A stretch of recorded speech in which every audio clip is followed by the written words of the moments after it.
What keeps us healthy and happy as we go through life?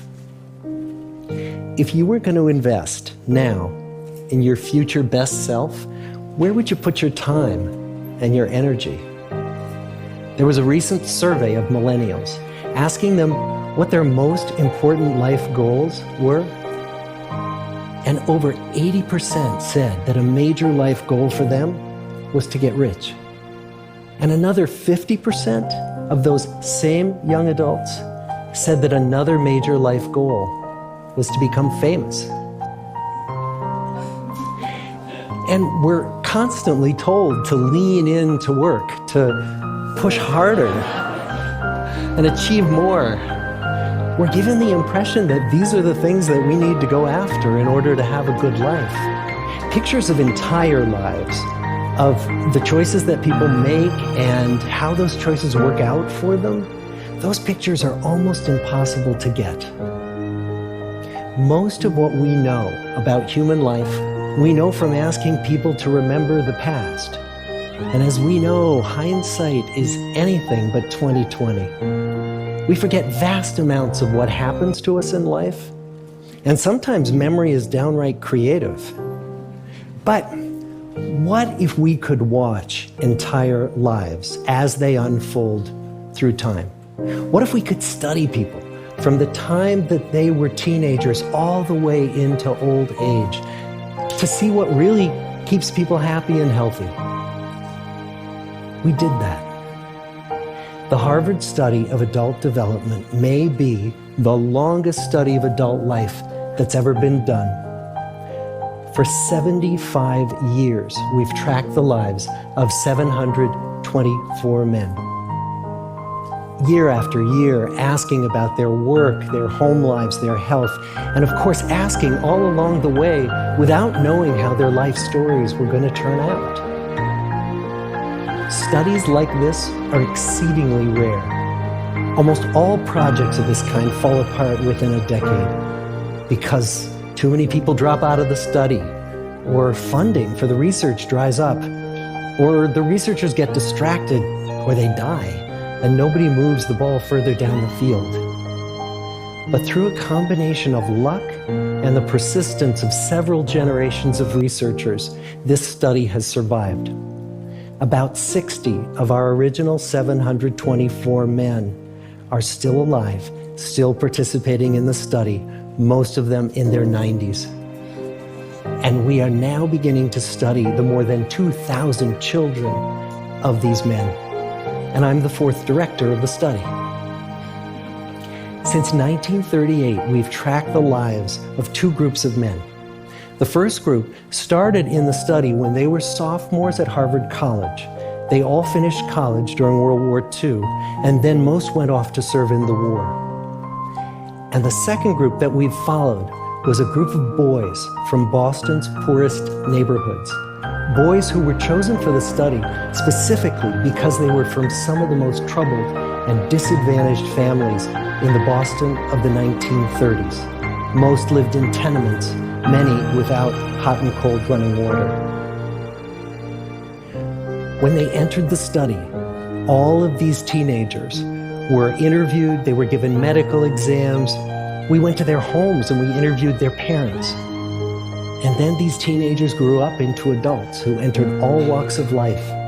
They became factory workers and lawyers and bricklayers and doctors, one president of the United States. Some developed alcoholism, a few developed schizophrenia. Some climbed the social ladder from the bottom all the way to the very top, and some made that journey in the opposite direction.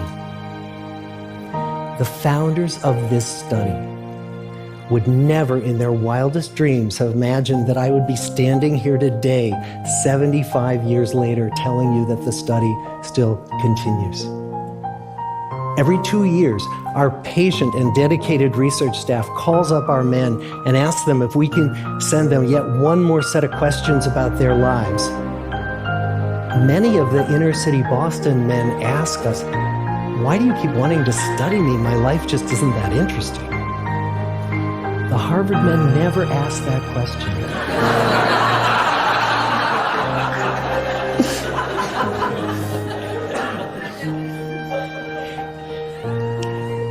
To get the clearest picture of these lives, we don't just send them questionnaires. We interview them in their living rooms. We get their medical records from their doctors. We draw their blood. We scan their brains. We talk to their children. We videotape them talking with their wives about their deepest concerns. And when about a decade ago we finally asked the wives if they would join us as members of the study, many of the women said, "You know, it's about time." So what have we learned? What are the lessons that come from the tens of thousands of pages of information that we've generated on these lives? Well, the lessons aren't about wealth or fame or working harder and harder. The clearest message that we get from this 75-year study is this: good relationships keep us happier and healthier, period. We've learned 3 big lessons about relationships. The first is that social connections are really good for us and that loneliness kills. It turns out that people who are more socially connected to family, to friends, to community are happier, they're physically healthier, and they live longer than people who are less well connected. And the experience of loneliness turns out to be toxic. People who are more isolated than they want to be from others find that they are less happy, their health declines earlier in midlife, their brain functioning declines sooner, and they live shorter lives than people who are not lonely. And the sad fact is that at any given time, more than 1 in 5 Americans will report that they're lonely. And we know that you can be lonely in a crowd and you can be lonely in a marriage. So the second big lesson that we learned is that it's not just the number of friends you have, and it's not whether or not you're in a committed relationship, but it's the quality of your close relationships that matters.